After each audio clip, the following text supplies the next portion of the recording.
আসসালামু আলাইকুম। পাপিলোডিক্রিয়া শিক্ষা পরিবারের পক্ষ থেকে সবাইকে অনেক শুভেচ্ছা এবং স্বাগতম। আজকে আমরা ফিজিক্স 2 এর নবম অধ্যায় ভৌত আলোক বিজ্ঞান এই অধ্যায়টা নিয়ে আলোচনা করব। শুরুতেই বলে রাখছি আমাদের এই অধ্যায় থেকে খুব বেশি একটা রচনামূলক প্রশ্ন আসে না, কিন্তু এই অধ্যায়টা আমাদের জন্য জরুরি শুধুমাত্র সংক্ষিপ্ত এবং অতি সংক্ষিপ্ত প্রশ্নের জন্য।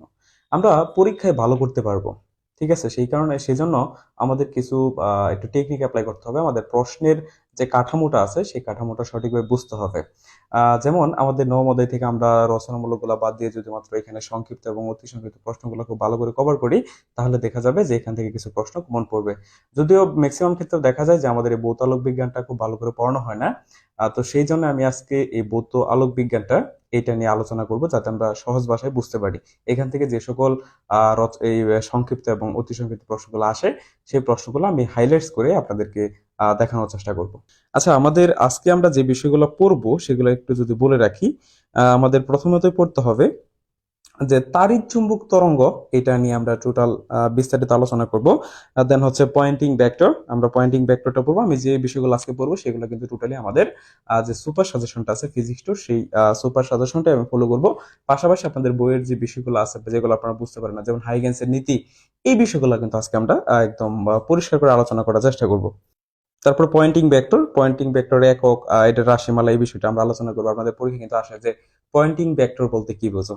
তারপরে হচ্ছে যে তাড়িৎ চুম্বক তরঙ্গ বলতে কি বোঝো, এটা আসেই পরীক্ষায়, ঠিক আছে? যে তাড়িৎ চুম্বক তরঙ্গ বিষয়টা কি বুঝিয়ে লেখা বা ব্যাখ্যা করা, এটা কিন্তু আসে। সো এটা আমরা একদম বিস্তারিত আলোচনা করব। দেন হচ্ছে পয়েন্টিং ভেক্টর, পয়েন্টিং ভেক্টর কাকে বলে, এটা সংজ্ঞা, একক, এইগুলা।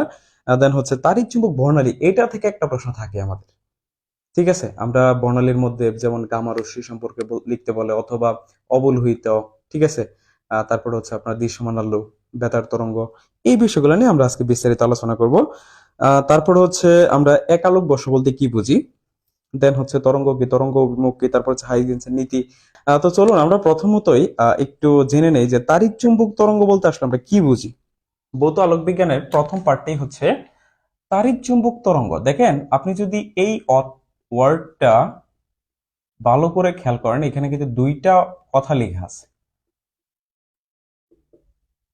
আমি একটু বোঝানোর চেষ্টা করি। এই যে তাড়িৎ, তাড়িৎ বলতে আমরা বুঝি এটা হচ্ছে তড়িৎ, বা এটাকে তড়িৎ চুম্বক তরঙ্গ অনেকে বলে, কোনো সমস্যা নাই। তড়িৎ মানে বিদ্যুৎ, এটা আপনারা সবাই জানেন। তারপর হচ্ছে চুম্বক মানে তো বুঝেনি, চুম্বক। আর তরঙ্গ হচ্ছে একটা পর্যায়বৃত্ত আন্দোলন। আমি সবগুলার ডেফিনেশন একদম স্পেসিফিকলি বলি। আমরা এখানে কয়েকটা বিষয় নিয়ে আলোচনা করি। যেমন এই তাড়িৎ চুম্বক তরঙ্গ, এখানে দুইটা বিষয় থাকে। একটা হচ্ছে তড়িৎ ক্ষেত্রের একটা বিষয়, আর একটা হচ্ছে চুম্বক ক্ষেত্রের একটা বিষয়, ঠিক আছে? এই যে আলোর কথা যদি বলি, আলো, খেয়াল করেন, সূর্য থেকে যে পৃথিবীতে আলোটা আসে, সূর্য থেকে পৃথিবীতে যে আলোটা আসে, এটা কিন্তু হচ্ছে একটা তাড়িৎ চুম্বক বিকিরণ, তাই না? অর্থাৎ তড়িৎ চুম্বক তরঙ্গ আকারে কিন্তু পৃথিবীতে সে আসে। মনে করেন এটা হচ্ছে সূর্য। তাহলে সূর্য থেকে পৃথিবীতে যখন কি হবে, আলোটা আসবে, ঠিক আছে? এটা যদি পৃথিবী হয়, তাহলে এই আলোটা কিন্তু তাড়িৎ চুম্বক তরঙ্গ আকারে কিন্তু পৃথিবীতে সে কি করে, আসে। সো আমি যদি আলোর পার্টটা খুব ভালো করে বুঝতে চাই, তাহলে অবশ্যই অবশ্যই আমাকে কি বুঝতে হবে, এই তাড়িৎ চুম্বক তরঙ্গটা বুঝতে হবে। নাহলে কিন্তু আপনি এই ভৌত আলোক বিজ্ঞান পার্টটা ভালো করে পারবেন না। সো এখানে খেয়াল করেন কয়টা বিষয় আছে, দুইটা বিষয় আছে। এক হচ্ছে আমাদের তড়িৎ ক্ষেত্র, আরেকটা হচ্ছে চুম্বক ক্ষেত্র, আরেকটা হচ্ছে কি স্যার আমাদের তরঙ্গ। এই তিনটা বিষয় আমরা একটু প্রথমে একটু জেনে নিই, হ্যাঁ? আচ্ছা স্যার, প্রথমত আমি একটু বলি যে আপনি তড়িৎ ক্ষেত্র বলতে কি বোঝেন, চুম্বক ক্ষেত্র বলতে কি বোঝেন, এবং তরঙ্গ বলতে কি বোঝেন, এই তিনটা বিষয় আপনাদেরকে ক্ল্যারিফাই করি। তড়িৎ ক্ষেত্র হচ্ছে আপনি যদি কোথাও একটা চার্জ স্থাপন করেন, আপনি সাপোজ মনে করেন এখানে একটা প্লাস কিউ পরিমাণ চার্জ রাখছেন, তাহলে এই প্লাস কিউ পরিমাণ চার্জ রাখার কারণে তার চারদিকে যে অঞ্চল জুড়ে তার প্রভাবটা বজায় থাকবে, সেই বিশাল অঞ্চল, এলাকা বা ক্ষেত্রটাকে আপনার তড়িৎ ক্ষেত্র বলা হয়। যেমন আপনি বলেন না যে এটা আমার নিজের এলাকা, ঠিক আছে? সো আপনি যেখানে বসে আছেন এবং যে এরিয়াটা আপনার আওতায় বা যেটুকু এরিয়ার মধ্যে কি আছে, আপনার পাওয়ার আছে, সেটি কিন্তু আপনার কি একটা এলাকা বলেন না, বা সেটি হচ্ছে আপনার ক্ষেত্র। সিমিলারলি আপনি যদি এখানে একটা চার্জ স্থাপন করেন, তাহলে অবশ্যই সেই চার্জের চারদিকে একটা অঞ্চল জুড়ে এই যে চার্জটা আছে, এই চার্জের কিন্তু একটা প্রভাব আপনি পাবেন। ঠিক আছে, তাহলে এই যে যে এলাকাটা বা ক্ষেত্রটা, এই ক্ষেত্রটাকে আমরা কি বলি স্যার? তড়িৎ ক্ষেত্র বলি। এবং চুম্বক ক্ষেত্র বিষয়টা সেম, একই বিষয়। চুম্বক ক্ষেত্রটা হচ্ছে আপনি কোথাও ধরেন একটা চুম্বক স্থাপন করছেন, কোথাও কি আছে? একটা চুম্বক আছে, ঠিক আছে? তাহলে চুম্বকটা যদি আপনি স্থাপন করেন, চুম্বকটা যদি আপনি কি করেন? স্থাপন করেন, তাহলে কি হবে? তাহলে দেখা যাবে এই তড়িৎ ক্ষেত্রের মতোই তারও কিন্তু একটা এলাকা জুড়ে প্রভাব বজায় থাকবে, তাই না? সেখান থেকে সে বলরেখা ক্রিয়েট করবে, ওই বলরেখাগুলা কি করবে, তাই না? একটা এলাকা থাকবে তার, যে এলাকার মধ্যে একটা চুম্বক নিয়ে আসলে সে আকর্ষণ করবে নয়তো বা বিকর্ষণ করবে। তাহলে কোথাও যদি একটা চুম্বক স্থাপন করেন এবং সেই চুম্বকের যে এলাকা পর্যন্ত তার আকর্ষণ বা বিকর্ষণ অথবা সহজ ভাষায় বললে তার প্রভাবটা থাকবে, সেই এলাকাটাকেই চুম্বক ক্ষেত্র বলা হয়। ঠিক আছে, একই সংজ্ঞা। তড়িৎ ক্ষেত্রে বলবেন, তড়িৎ ক্ষেত্রের বেলায় জাস্ট বলবেন যে একটা চার্জ স্থাপন করলে যে এলাকা জুড়ে তার প্রভাবটা বজায় থাকে সেটি তড়িৎ ক্ষেত্র। আর চুম্বক ক্ষেত্রে বলবেন যে কোথাও একটা চুম্বক স্থাপন করলে যে এলাকা জুড়ে তার প্রভাবটা বজায় থাকে সেটি হচ্ছে চুম্বক ক্ষেত্র। এবং এই তরঙ্গ বলতে আসলে আমরা কি বুঝি? এখন আসলে তরঙ্গ, আশা করি এই দুটো আপনাদের ক্লিয়ার হয়ে গেছে, এই তড়িৎ ক্ষেত্র এবং চুম্বক ক্ষেত্র। এখন আসেন আমরা তরঙ্গ বলতে কি বুঝি। তরঙ্গ হচ্ছে একটা পর্যায়বৃত্ত আন্দোলন। স্যার তরঙ্গটা কি? একটা পর্যায়বৃত্ত আন্দোলন, ঠিক আছে? যে আন্দোলনের কারণে শক্তিটা এক স্থান থেকে অন্য স্থানে প্রবাহিত হয়, কিন্তু মাধ্যমের কণাগুলোর কোনো স্থানচ্যুতি করে না, তারা জাস্ট নিজে দাঁড়িয়ে থেকেই ড্যান্সিং করে। কথা বলছেন? তরঙ্গ হচ্ছে ওয়ান কাইন্ড অফ একটা ড্যান্সিং, কণাগুলো একটা ড্যান্সিং করে, ঠিক আছে? কিন্তু এই ক্ষেত্রে শর্ত আছে। শর্তটা হচ্ছে আপনি নিজ অবস্থানে দাঁড়িয়ে ড্যান্সিং করবেন।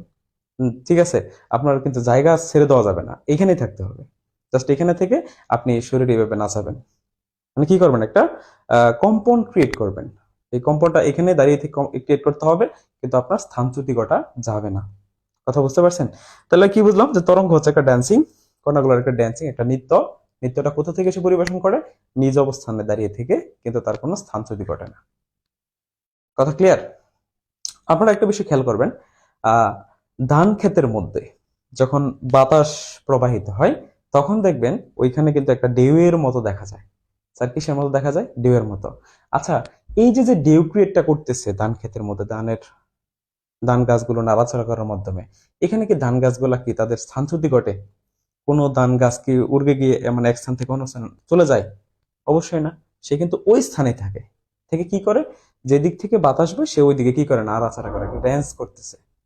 এই কারণে কি সৃষ্টি হয়ে যায়? একটা তরঙ্গ সৃষ্টি হয়ে যায়। তাহলে আমরা বুঝতে পারলাম তরঙ্গ হচ্ছে একটা পর্যায়বৃত্ত আন্দোলন, যেখানে কণাগুলো নিজ অবস্থানে থেকে কম্পন সৃষ্টি করে, অর্থাৎ কম্পিত হয়, কিন্তু তাদের স্থানচ্যুতি ঘটে না। ঠিক আছে, এবং শক্তির এক স্থান থেকে অন্য স্থানে প্রবাহিত হয়। তো আশা করি আপনার এই তিনটা বিষয় ক্লিয়ার হয়ে গেছে। তো এখন আমরা এই তাড়িৎ চুম্বক তরঙ্গ নিয়ে বিস্তারিত আলোচনা করি। তাড়িৎ চুম্বক তরঙ্গটা যদি বুঝতে চান তাহলে একটা গ্রাফ অঙ্কন করতেছি, একটা চার্ট। এটা একটু ভালো করে বুঝতে হবে, ঠিক আছে? খেয়াল করেন, আমি এখানে একটা ত্রিমাত্রিক ব্যবস্থা অঙ্কন করলাম, ত্রিমাত্রিক কাঠামো। এটা মনে করেন তরঙ্গ প্রবাহের অভিমুখ, অর্থাৎ তরঙ্গটা এই দিকে যাচ্ছে। তরঙ্গটা কোন দিকে যাচ্ছে? এই দিকে, ঠিক আছে? তরঙ্গটা যদি ওই দিকে যায়, মানে আলো যাচ্ছে আর কি, মনে করেন আলোটা এই দিকে যাচ্ছে, তখন এই তরঙ্গের লম্ব বরাবর, অর্থাৎ এই লম্ব অভিমুখে এখানে তড়িৎ ক্ষেত্র কাজ করবে, আর এই অভিমুখে চুম্বক ক্ষেত্র কাজ করবে। এবং এরা সবাই পরস্পরের সাথে কত ডিগ্রি কোণে আছে জানেন? 90 ডিগ্রি। এরা সবাই কত ডিগ্রি কোণে আছে? 90 ডিগ্রি অ্যাঙ্গেল আছে। তাহলে আমরা বলতে পারি যে তরঙ্গের ক্ষেত্রে তড়িৎ ক্ষেত্র, চুম্বক ক্ষেত্র এবং তরঙ্গ প্রবাহের অভিমুখ পরস্পর সমকোণে থাকে, সেই তরঙ্গটাকে কি বলা হয়? তাড়িৎ চুম্বক তরঙ্গ বলা হয়। সহজ ভাষায় না একদম। যে তরঙ্গ প্রবাহের ক্ষেত্রে পরিবর্তনশীল তড়িৎ ক্ষেত্র, পরিবর্তনশীল চুম্বক ক্ষেত্র এবং তরঙ্গ প্রবাহের অভিমুখ পরস্পর কিসে থাকে? সমকোণে থাকে, 90 ডিগ্রি থাকে তাদের মধ্যবর্তী কোণটা, সেটাকে আমরা তাড়িৎ চুম্বক তরঙ্গ বলতে পারি। ঠিক আছে, একটু খেয়াল করেন, এখানে একটু বলতে চাই। এবং এই তাড়িৎ চুম্বক তরঙ্গ ক্ষেত্রে কিন্তু আপনার পরিবর্তন হয়। ঠিক আছে, একটু খেয়াল করেন, এই যে আপনি যদি এখানে একটা সাইনের অঙ্কন করেন তাহলে এটা খেয়াল করেন, এখানে কিন্তু একটা, আমি যদি এটাকে একটা তড়িৎ ক্ষেত্রের লেখচিত্র অঙ্কন করি তাহলে কিন্তু তার প্রতিনিয়ত কি হচ্ছে, পরিবর্তন হচ্ছে। আপনি যদি উপরের দিকটাকে পজিটিভ চিন্তা করেন, নিচের দিকে যদি নেগেটিভ কি চিন্তা করেন, তাহলে দেখেন একবার প্লাস হচ্ছে আর একবার মাইনাস, একবার প্লাস একবার মাইনাস, প্লাস একবার মাইনাস। তাহলে এই যে দেখেন বারবার কি করছে, সে পরিবর্তিত হচ্ছে। তাহলে এই যেরকম পরিবর্তনশীল তড়িৎ ক্ষেত্রের মাধ্যমে, এবং সিমিলারলি এই চুম্বক ক্ষেত্রে কিন্তু কি ঘটে, পরিবর্তন ঘটে। তাহলে এই পরিবর্তনশীল তড়িৎ ক্ষেত্র এবং পরিবর্তনশীল চুম্বক ক্ষেত্র এবং এই যে তরঙ্গ যেদিকে যাচ্ছে তার যে অভিমুখটা, ডিরেকশন, এদের মধ্যবর্তী কোণ যদি সবসময় কি থাকে, 90 ডিগ্রি থাকে, সেইটাকে আপনি কি বলতে পারবেন, তাড়িৎ চুম্বক তরঙ্গ বলতে পারবেন। অর্থাৎ এখানে দুইটা তরঙ্গ, দুইটা জিনিস থাকবেই, একটা হচ্ছে তড়িৎ ক্ষেত্র আর একটা হচ্ছে চুম্বক ক্ষেত্র, পরিবর্তনশীল। ঠিক আছে, এখন এই ক্ষেত্রে আমি একটা ইকুয়েশন বলতে পারি তড়িৎ ক্ষেত্রের ক্ষেত্রে।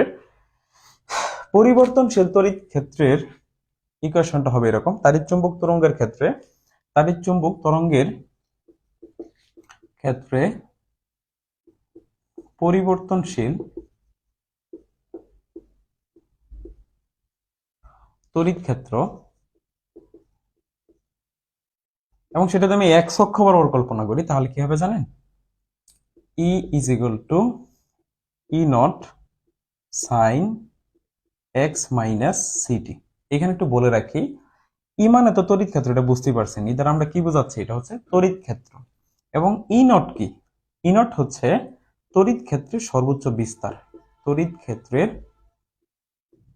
আপনি যে লেখচিত্রটা খেয়াল করেন তাহলে তার বিস্তার, বিস্তার কতটুকু হয়, এই যে আমি যদি তার যে সাম্যাবস্থান, এই সাম্যাবস্থান থেকে সর্বাধিক সরণ, এই যে এইটুকু হচ্ছে তার কি বিস্তার।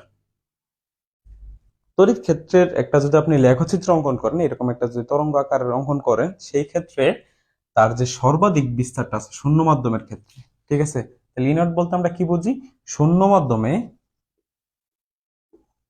বা শূন্য স্থানে, এটা কথাটা সবচেয়ে ভালো হয়, শূন্য স্থানে তড়িৎ ক্ষেত্রের সর্বাধিক বিস্তার, তড়িৎ ক্ষেত্রের বিস্তার লিখে দেয় তাহলে ভালো হবে। তাহলে ইনট দ্বারা আমরা কি বুঝবো, তড়িৎ ক্ষেত্রের বিস্তার কোন স্থানে, শূন্য স্থানে। আচ্ছা, এক্স বলতে, এক্স হচ্ছে একটা অবস্থান, এক্স অক্ষ বরাবর একটা অবস্থান, এবং এই যে সি, সি হচ্ছে স্যার আমরা জানি আলোর বেগ, সি হচ্ছে কি আলোর বেগ, এবং টি হচ্ছে কি স্যার সময়, এটা আমরা সকলে জানি, টি হচ্ছে সময়।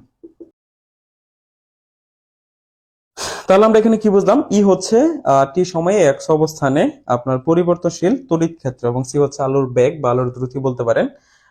এখন হচ্ছে আমরা যদি চুম্বক ক্ষেত্রের ক্ষেত্রে একটু চিন্তা করি বা আলোচনা করি, চুম্বক ক্ষেত্রের ক্ষেত্রে, তাহলে চুম্বক ক্ষেত্রের পরিবর্তনশীল চুম্বক ক্ষেত্রের ক্ষেত্রে ইকুয়েশনটা কি হবে সেটা আমরা একটু দেখি। আচ্ছা,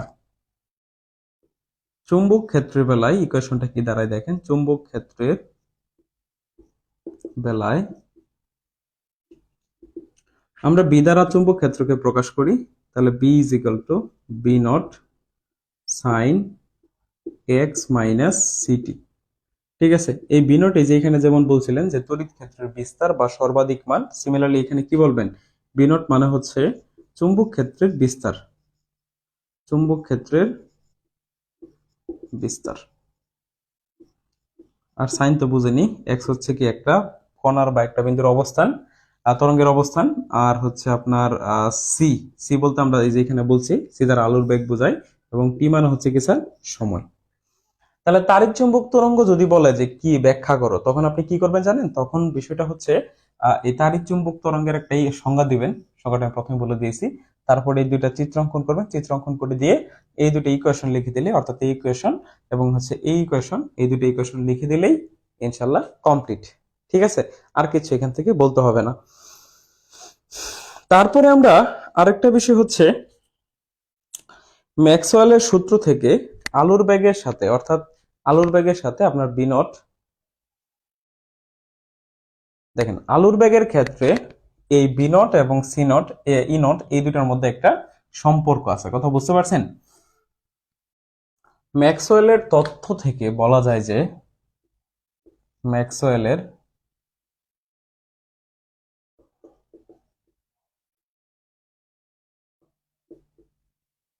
ম্যাক্সওয়েলের তথ্য থেকে বলা যায় C is equal to E naught divide by B naught, অর্থাৎ এই যে ই নট, তড়িৎ ক্ষেত্রের সর্বাধিক বিস্তার, এবং বিনট মানে কি, চুম্বক ক্ষেত্রের সর্বাধিক বিস্তার।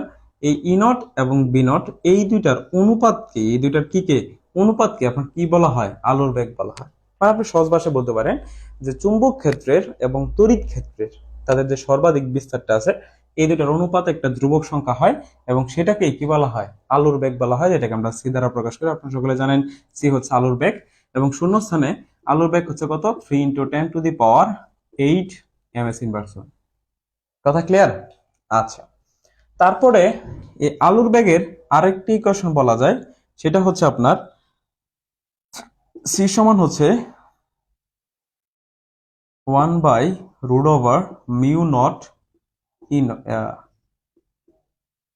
নট। এই মিউনট আমরা বলতে যে বিষয়টা বুঝি, এবং ই নট বলতে আমরা যে জিনিসটা বুঝি, সেটা হচ্ছে একটু দেখার চেষ্টা করেন। আমরা মিউনট বলতে কি বুঝি? মিউনট মানে হচ্ছে আপনার চুম্বক ক্ষেত্রের প্রবেশ্যতা বা বেদনযোগ্যতা। চুম্বক ক্ষেত্রের শূন্যস্থানে চুম্বক ক্ষেত্রের বেদন যোগ্যতা। এবং এই যে আমরা ইনট বললাম, এই ইনট মানে হচ্ছে তড়িৎ ক্ষেত্রের বেদন যোগ্যতা। তড়িৎ ক্ষেত্রের বেদন যোগ্যতা শূন্যস্থানে তড়িৎ ক্ষেত্রের এবং চুম্বক ক্ষেত্রের বেদন যোগ্যতাকেই মূলত এই মিউ নট আর এটা দ্বারা প্রকাশ করা হয়। এবং এটার সম্পর্কটা কি? C is equal to 1/√। Just এই ইকুয়েশনটা মাথায় রাখলে চলবে, আর কিছু লাগবে না। এটা তো একটা গুরুত্বপূর্ণ না আমাদের জন্য, ঠিক আছে? আচ্ছা, তারপর আমরা যে বিষয়টা পড়বো যে পয়েন্টিং ভেক্টর। এটা যেহেতু বলছিলাম যে রচনামূলকের জন্য দরকার নেই, শুধুমাত্র আমাদের সংক্ষিপ্ত এবং অতি সংক্ষিপ্তের জন্য দরকার, সেই কারণে আমি জাস্ট হালকা এই বিষয়টা আপনাদের বোঝাচ্ছি। এরপর আসেন পয়েন্টিং ভেক্টরটা কি। মূলত আমরা পয়েন্টিং ভেক্টরটাকে এস দ্বারা প্রকাশ করি। পয়েন্টিং ভেক্টর, পয়েন্টিং ভেক্টর এটাকে আমরা এস দ্বারা প্রকাশ করি। একটু খেয়াল করেন, এটা সংজ্ঞাটা হচ্ছে এরকম যে তাড়িৎচুম্বক তরঙ্গের অভিমুখে লম্ব ব্যবস্থিত একক ক্ষেত্রফলের মধ্য দিয়ে প্রতি একক সময়ে যে পরিমাণ শক্তি প্রবাহিত হয়, যে পরিমাণ শক্তি প্রবাহিত হয়, সেটাকে আপনার মূলত পয়েন্টিং ভেক্টর বলা হয়। আমি যদি এখানে একটা কি, এটা হচ্ছে কি তরঙ্গ প্রবাহের অভিমুখ না? তরঙ্গ প্রবাহের অভিমুখ, বা এখানে আমি বললাম যে তরঙ্গের অভিমুখ। তাহলে দেখেন, এটা হচ্ছে মূলবিন্দু, এই মূলবিন্দু থেকে তরঙ্গটা এইদিকে যাচ্ছে। তরঙ্গ প্রবাহের অভিমুখে, তাড়িৎচুম্বক তরঙ্গের ক্ষেত্রে তরঙ্গ প্রবাহের অভিমুখে একক ক্ষেত্রফলের মধ্য দিয়ে, এটা মনে করেন একক ক্ষেত্রফল বা তার এরিয়াটাকে আমরা এ দ্বারা চিন্তা করলাম, এই একক ক্ষেত্রফলের মধ্য দিয়ে প্রতি একক সময়ে, মানে টি সময়ে যে পরিমাণ শক্তি প্রবাহিত হয়, যে পরিমাণ শক্তি কি হয়? ফ্লো হয়। এদের আমরা বুঝি এনার্জি। যে পরিমাণ কি হয়? শক্তিটা ফ্লো হয়, তাকে বলা হয় পয়েন্টিং ভেক্টর। আবার বলি, তাড়িৎচুম্বক তরঙ্গের ক্ষেত্রে, কার ক্ষেত্রে স্যার? তাড়িৎচুম্বক তরঙ্গের ক্ষেত্রে তরঙ্গ প্রবাহের অভিমুখে একক ক্ষেত্রফলের মধ্য দিয়ে প্রতি একক সময় যে পরিমাণ শক্তি প্রবাহিত হয়, তাকে আমরা কি বলি? পয়েন্টিং ভেক্টর বলি, যেটাকে কি দ্বারা প্রকাশ করা হয় স্যার? এস দ্বারা প্রকাশ করা হয়, ঠিক আছে? এবং এই পয়েন্টিং ভেক্টরের একটা রাশিমালা আছে, সেই রাশিমালাটা হচ্ছে S is equal to E divided by A T, ঠিক আছে? E divided by A T. তাহলে পয়েন্টিং ভেক্টরটাকে আমরা কি দ্বারা প্রকাশ করলাম? এস দ্বারা। এস মানে হচ্ছে পয়েন্টিং ভেক্টর। আচ্ছা, এই ই মানে হচ্ছে কি? ফ্লো, অর্থাৎ কতটুকু আপনার শক্তি ফ্লো হয়েছে, কতটুকু কি হয়েছে? শক্তি ফ্লো হয়েছে। এইটা মানে হচ্ছে কি? শক্তি, প্রবাহিত শক্তি। এবং এ মানে হচ্ছে কি? এরিয়া বা তার ক্ষেত্রফল। এবং টি মানে হচ্ছে কি স্যার? সময়। তাহলে আপনাদের পরীক্ষায় যদি প্রশ্ন আসে যে স্যার পয়েন্টিং ভেক্টরটাকে, প্রথমে সংজ্ঞা দিয়ে দিবেন যে তাড়িৎচুম্বক তরঙ্গের ক্ষেত্রে, কার ক্ষেত্রে স্যার? তাড়িৎচুম্বক তরঙ্গের ক্ষেত্রে প্রতি একক ক্ষেত্রফলের মধ্য দিয়ে, এভাবে বলবেন, তাড়িৎচুম্বক তরঙ্গের ক্ষেত্রে তরঙ্গ প্রবাহের অভিমুখে একক ক্ষেত্রফলে এর ভিতর দিয়ে প্রতি একক সময়ে যে পরিমাণ শক্তি প্রবাহিত হয়, সেটাকে কি বলা হয়? পয়েন্টিং ভেক্টর, যেটাকে আমরা কি দ্বারা প্রকাশ করি? এস দ্বারা। এবং তার উপরে কিন্তু কি দিতে হবে? একটা তীর চিহ্ন, কারণ এটা কি? ভেক্টর, সেই কারণেই। তাহলে S is equal to E divide by এটি। এটা হচ্ছে পয়েন্টিং ভেক্টরের সাথে এরিয়া, সময় এবং হচ্ছে ফ্লো এর মানে প্রবাহিত যে এনার্জি শক্তিটা আছে সেটার সম্পর্ক, অর্থাৎ S is equal to E divided by এটি। তারপর নিচে এগুলো টার্মগুলো লিখে দিবেন। এস দ্বারা কি বুঝি? Poynting vector. ই দ্বারা কি বুঝি? শক্তি বুঝি। এ দ্বারা ক্ষেত্রফল বুঝি। টি দ্বারা কি বুঝি? সময় বুঝি। এই বিষয়টা একটু লিখে দেবেন, তাহলেই হয়ে যাবে। এখন আমরা কি দেখবো জানেন? এখন হচ্ছে আমরা ওই তাড়িৎ চুম্বক যে বর্ণালীটা আছে, আলোক বর্ণালী বা তাড়িৎ চুম্বক বর্ণালী, সেই বর্ণালীটা এখন আমরা দেখব। এখান থেকে মূলত আমাদের প্রশ্নগুলো পরীক্ষা আসে এবং প্রত্যেকটা বর্ণালীতে আমরা সবকিছু আলোচনা করার চেষ্টা করব। তাড়িৎ চুম্বক বর্ণালী,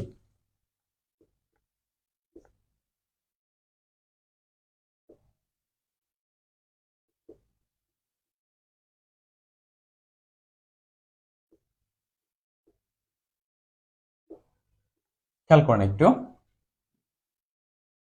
আমরা শুধুমাত্র তার তরঙ্গ দৈর্ঘ্যের আলোকে একটু ব্যাখ্যা করার চেষ্টা করব। তরঙ্গ দৈর্ঘ্যের আলোকে উপরে হচ্ছে তরঙ্গ দৈর্ঘ্য লেখা, উপরে আমরা কি দ্বারা লিখলাম? তরঙ্গ দৈর্ঘ্য। সবচেয়ে ক্ষুদ্রতম তরঙ্গ দৈর্ঘ্য হচ্ছে গামা রশ্মি। গামা রশ্মি আমি টঙ্কন করি, ঠিক আছে।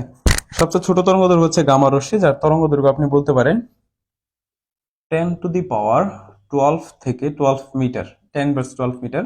এখানে লিখলাম 10 ইনভার্স 10 মিটার। তরঙ্গ দৈর্ঘ্য আমি এখানে লিখে দিলাম, এককটা হচ্ছে মিটারে। বুঝতে পারছেন?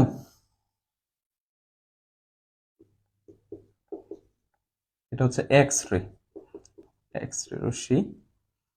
তারপর হচ্ছে আমাদের 10 ইনভার্স 6,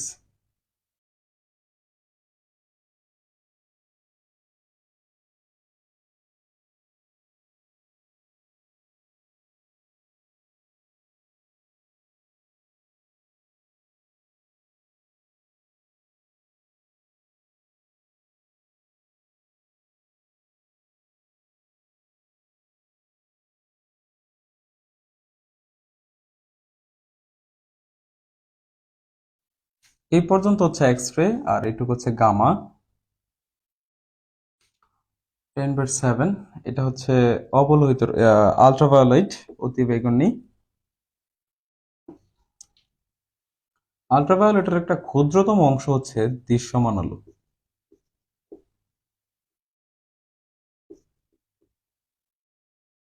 ঠিক আছে।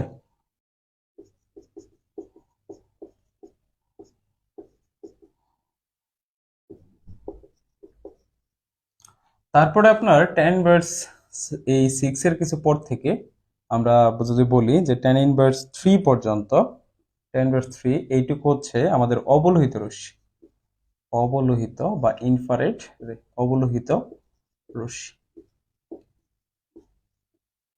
আচ্ছা, তারপরে হচ্ছে আপনার মাইক্রোওয়েভ তরঙ্গ 10/3 এর পর থেকে একদম হচ্ছে 10/1 পর্যন্ত, এটা হচ্ছে আমাদের মাইক্রোওয়েভ। ঠিক আছে, মাইক্রো তরঙ্গ। তারপরে যা আছে এটা হচ্ছে বেতার তরঙ্গ। আমরা এটা মূলত বোর্ডে যে চিত্রটা দেখতে পাচ্ছি, এই চিত্রটা হচ্ছে টোটালি একটা, আচ্ছা, আমরা বোর্ডে যে চিত্রটা দেখতে পাচ্ছি এটা হচ্ছে একটা তাড়িৎ চুম্বক বর্ণালীর চিত্র।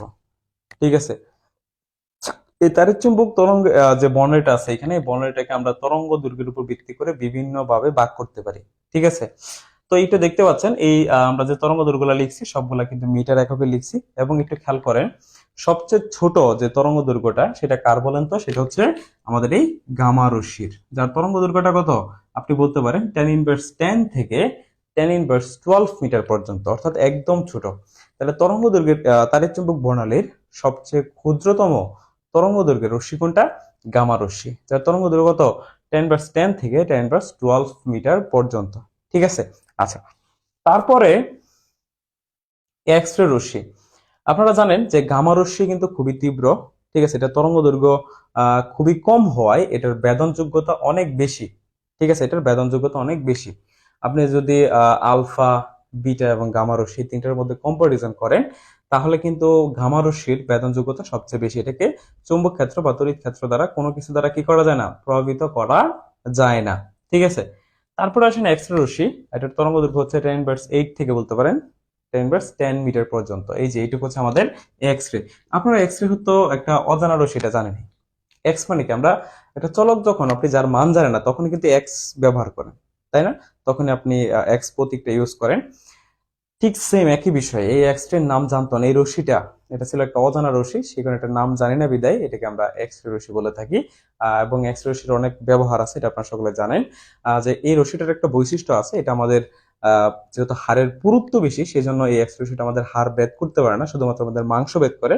সেই জন্য আমরা যখন কোনো একটা হাত অথবা পা যখন ভেঙে যায় তখন কিন্তু আমাদের কি করা লাগে, এক্স রে করা লাগে না? আমরা বলি না যে এক্স রে করতে হবে? ঠিক আছে। তো এই যে আমরা যখন এক্স রে করি, ঠিক আছে, ওইখানে কিন্তু এক্স রে করা হয়। সো এই এক্স রে যখন আপনি করবেন তখন কি হবে, তখন আপনি যদি এইখান থেকে এক্স রে পাস করেন, তখন এক্স রে পাস করার ফলে এক্স রেটা আপনার মাংস ভেদ করবে, হাড় ভেদ করতে পারবে না। যার কারণে এখানে কি সৃষ্টি হয়, একটা প্রতিপ্রভা সৃষ্টি হয়, একটা ফিল্ম সৃষ্টি হয়। মূলত আপনাকে ওই ফিল্মটাই দিয়ে দেওয়া হয়। কথা বুঝতে পারছেন? তাহলে আমরা আশা করি এক্স রে সম্পর্কে আমরা জানলাম। তো এরপরে আসেন আমাদের এই যে আলট্রাভায়োলেট, অতিবেগুনি রশ্মি। আলট্রাভায়োলেট অথবা অতিবেগুনি রশ্মি, এই আলট্রাভায়োলেট বা অতিবেগুনি রশ্মি কিন্তু দৃশ্যমান আলোর খুব কাছাকাছি। অর্থাৎ এটা কিন্তু হচ্ছে কত, আপনি বলতে পারেন যে 10^7 থেকে 10^8 পর্যন্ত। এই আলট্রাভায়োলেট বা অতিবেগুনি রশ্মি আমাদের ত্বকের জন্য কিন্তু খুবই ক্ষতিকারক। এটা আপনারা সকলে জানেন যে সূর্য থেকে যে আলোটা আসে এটার মধ্যে কিন্তু আলট্রাভায়োলেট রশ্মিও থাকে।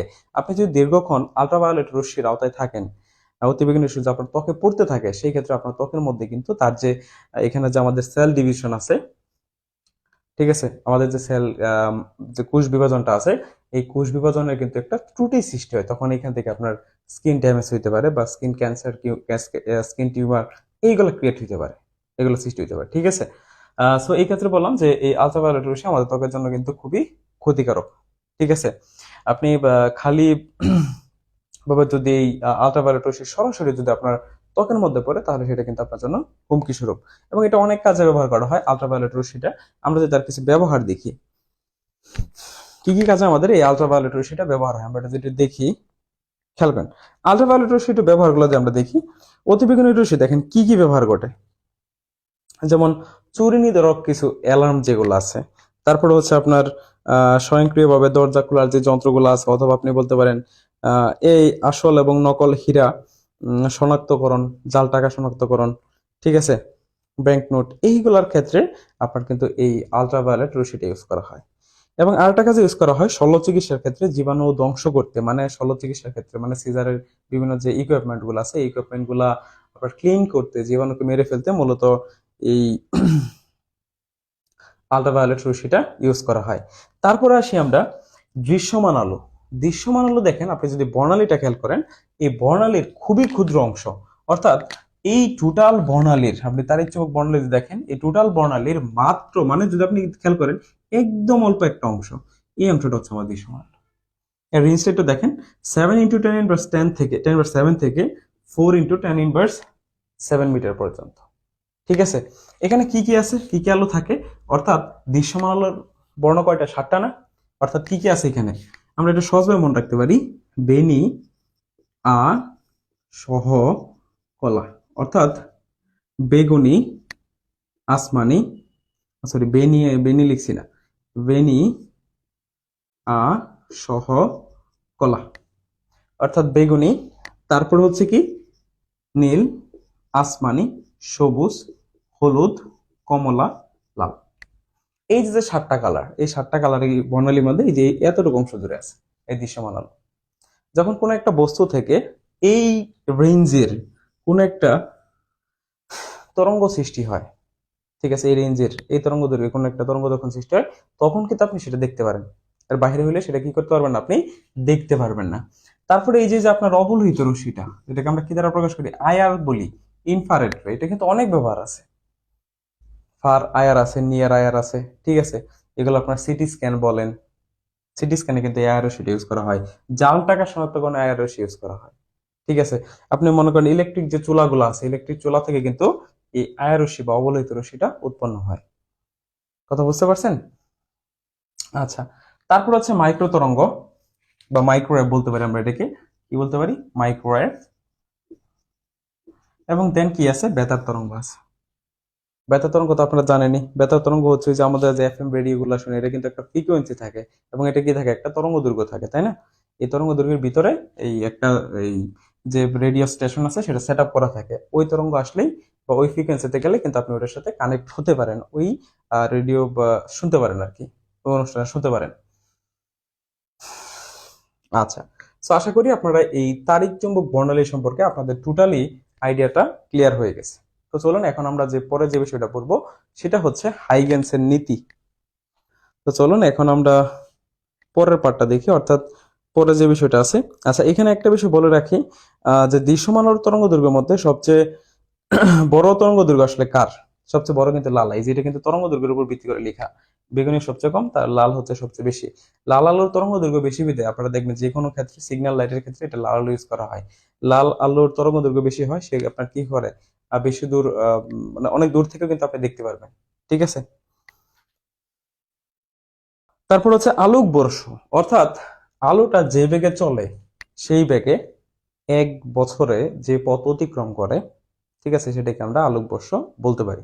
ঠিক আছে, আচ্ছা, অর্থাৎ আলো 1 বছরে যে দূরত্ব অতিক্রম করে তাকে কিন্তু আলোক বর্ষ বলে। আলোক বর্ষ কিন্তু দূরত্বের একক, ঠিক আছে, অন্য কিছু না, এটা আবার বছরের মনে করেন না। আলোক বর্ষ হচ্ছে দূরত্বের একক। ঠিক আছে, যখন আপনি অনেক বড় বড় দূরত্ব মেজারমেন্ট করতে যাবেন তখন কিন্তু এটা আপনার এই এককটা আমরা ইউজ করি, আলোক বর্ষ এককটা। যে আলোটা 1 বছরে যে দূরত্ব অতিক্রম করে সেটাকে আপনার কি বলা হয়? আলোক বর্ষ বলা হয়। ঠিক আছে, তারপর হচ্ছে তরঙ্গ এবং তরঙ্গ অভিমুখ। তরঙ্গের সংজ্ঞা আমরা প্রথমেই দিলাম, তরঙ্গ অভিমুখের সংজ্ঞাটা আমরা একটু দেওয়ার চেষ্টা করি, তারপরে আমরা হাইগেন্সের নীতিটা একটু বোঝার চেষ্টা করবো।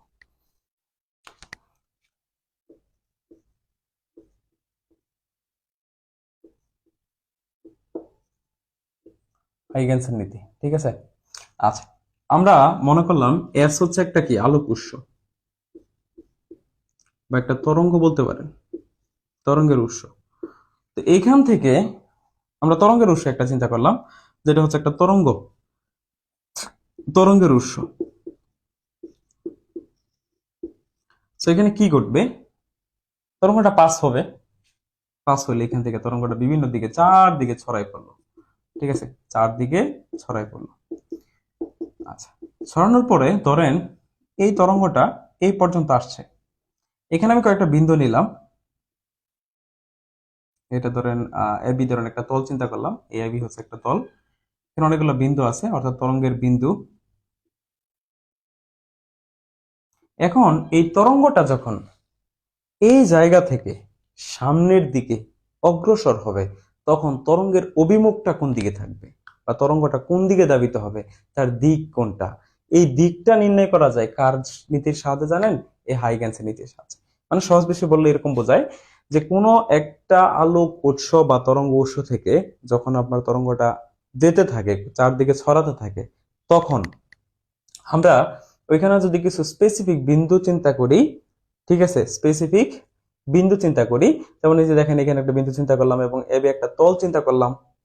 ঠিক আছে, আচ্ছা, তল চিন্তা করার পরে, তল চিন্তা করার পরে এই কণাগুলা বা এই তরঙ্গের যে বিন্দুগুলো আছে তখন তখন যদি তারা সামনের দিকে অগ্রসর হয় তখন কিন্তু তাদের আগে যে ব্যাগটা ছিল, আগে যে ব্যাগটা ছিল স্যার, ওই ব্যাগেই কিন্তু তারা সামনের দিকে অগ্রসর হবে।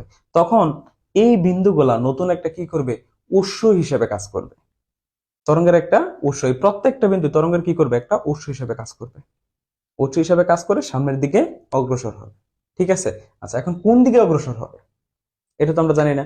তো এটা জানতে পারি কার নীতির সাহায্যে? হাইগেন্সের নীতির সাহায্যে। কিভাবে সেটা একটু খেয়াল করেন। এই ক্ষেত্রে আমরা বলতে পারি সি মানে কি, আলোর বেগ না? এই প্রত্যেকটা বিন্দুকে কেন্দ্র করেই এই সিটি এর সমান ব্যাসার্ধ নিয়ে, এর সমান ব্যাসার্ধ নিয়ে আপনি কয়েকটা ক্ষুদ্র ক্ষুদ্র কি অঙ্কন করবেন, বৃত্ত অঙ্কন করবেন। ঠিক আছে, ধরুন আমি এটাকে একটা বিন্দু চিন্তা করলাম, এই বিন্দুকে কেন্দ্র করে এখানে একটা বৃত্ত অঙ্কন করলাম, এইখানে আর এটা কেন্দ্র করে একটা বৃত্ত অঙ্কন করলাম, এইরকম অসংখ্য বৃত্ত অঙ্কন করছি। বৃত্ত অঙ্কন করার পরে ক্ষুদ্র ক্ষুদ্র অনেকগুলা কি করছি, বৃত্ত অঙ্কন করছি, ব্যাসার্ধের বৃত্ত, এই সিটি ব্যাসার্ধ নিয়ে অনেকগুলা কি করলাম, বৃত্ত অঙ্কন করলাম। তখন এই বৃত্তগুলোর একটা নির্দিষ্ট স্পর্শক বরাবর আমি যদি একটা তল অঙ্কন করি, তাহলে এই তলটাই হয়ে যাবে, এই তলটাই হবে আপনার তরঙ্গের অভিমুখ বা তরঙ্গ মুখ বলতে পারেন। ঠিক আছে, এই হচ্ছে আমাদের হাইগেন্সের নীতি। আমি এটা আবার বলি, হাইগেন্সের নীতির বিবৃতিটা হচ্ছে এরকম। আচ্ছা, তরঙ্গ মুখটা একটু আপনাদের আগে একটু বলার চেষ্টা করি। তরঙ্গ মুখটা হচ্ছে এরকম, আপনি যদি পানির মধ্যে একটা ডিল নিক্ষেপ করেন, সেই ক্ষেত্রে দেখবেন পানির ঢেউ ক্রিয়েট হচ্ছে, মানে সেখানে একটা তরঙ্গ সৃষ্টি হয়েছে। তরঙ্গ সৃষ্টি হওয়ার পরে তরঙ্গের প্রত্যেকটা যে আপনার শীর্ষবিন্দু আছে বা তাদের পাদবিন্দু গুলা আছে, এই সকল পাদবিন্দু বা শীর্ষবিন্দু গুলার আপনার সে বরাবর যদি আপনি একটা তল কল্পনা করেন, ঠিক আছে, সেটি কি হয়? তরঙ্গের অভিমুখ বা তরঙ্গ মুখ হয়। ঠিক আছে, সংজ্ঞাটা হচ্ছে এরকম। কোন তরঙ্গের উপর অবস্থিত সমদশা সম্পন্ন কণাগুলার যে গতিপথ, তারা যেদিকে চলে, তাদের যে ডিরেকশনটা বা যে তলটা, সেটাকে আমরা কি বলি? তরঙ্গ মুখ বলি। হাইগেন্সের নীতিটা বিবৃতিটা হচ্ছে এরকম যে কোন তরঙ্গ মুখের প্রতিটি বিন্দু এক একটি অনুতরঙ্গের বা গণ তরঙ্গের উৎস হিসাবে গণ্য করা হয়। ঠিক আছে, ওরা আলোর বেগের সমান বেগ নিয়ে সামনের দিকে অগ্রসর হয়। যে কোনো মুহূর্তে এই অনুতরঙ্গগুলো স্পর্শ করে সাধারণত তল পাওয়া যায়, তা ওই সময় নতুন তরঙ্গের অবস্থান প্রকাশ করে। যেমন এখানে সিমিলারলি একই কাহিনী করছে, যে এস ছিল একটা তরঙ্গের উৎস, যেখান থেকে তরঙ্গগুলা কি হচ্ছিল? যাচ্ছিল। যাওয়ার পরে এখানে আমরা স্পেসিফিক কিছু তরঙ্গের উপর কি করছি? বিন্দু নিছি। এখন এই বিন্দুগুলা হচ্ছে আমাদের কি? গৌণ উৎস। এবং এই গৌণ উৎসগুলাই তার আগে যে বেগ ছিল, এই বেগে তারা সামনের দিকে যাবে। তার আগে যে বেগ ছিল, এই বেগে সামনের দিকে যাবে, অর্থাৎ আলোর বেগের সমান বেগে তারা সামনের দিকে অগ্রসর হবে। আচ্ছা, অগ্রসর হইলো। হওয়ার পরে এই প্রত্যেকটা বিন্দুকে আপনি কি করবেন? সি মানে আলোর বেগ, টি মানে সময়, গুণ করবেন। গুণ করার পরে যা আসবে, এটার উপর ভিত্তি করে একটা কি করবেন? ক্ষুদ্র ব্যাসার্ধের বৃত্ত অঙ্কন করবেন। বৃত্ত অঙ্কন করার পরে তাদের যে স্পর্শক গুলো আছে, এই স্পর্শক বরাবর আপনি যে একটা তল অঙ্কন করেন, এই তলটাই তখন কি হবে? তরঙ্গের অভিমুখ প্রকাশ করবে বা তরঙ্গের দিকটা প্রকাশ করবে। ঠিক আছে, এই হচ্ছে মূলত আমাদের হাইগেন্সের নীতি। আচ্ছা, এইখান থেকে আপনারা আরেকটা বিষয় পড়তে পারেন, সেটা হচ্ছে আলোর ব্যতিচার, অপবর্তন, এগুলোর সংজ্ঞা শিখলে আপনার এই অধ্যায়টা টোটালি ক্লিয়ার। ঠিক আছে, এই অধ্যায় থেকে আমাদের আগে বলছি যে খুব বেশি একটা বোর্ড প্রশ্ন আসে না, তারপরে একটা ছোট অধ্যায়, সেই কারণে আমরা এক ক্লাসে শেষ করে দিলাম। এখান থেকে জাস্ট দুইটা বিষয় পড়বেন, আলোর ব্যতিচার এবং হচ্ছে কি অপবর্তন, তাহলে হয়ে যাবে। দুইটা সংজ্ঞা জাস্ট পড়বেন, আর কিছু না। ঠিক আছে, এবং ব্যতিচারের শর্তগুলো পড়বেন, তিনটা বিষয়, তাহলে আপনার এই অধ্যায় শেষ। ঠিক আছে, তো এই ছিল আমাদের আজকের ক্লাস। আশা করি আজকের ক্লাস আমরা অনেক কিছু শিখতে পারছি, বুঝতে পারছি।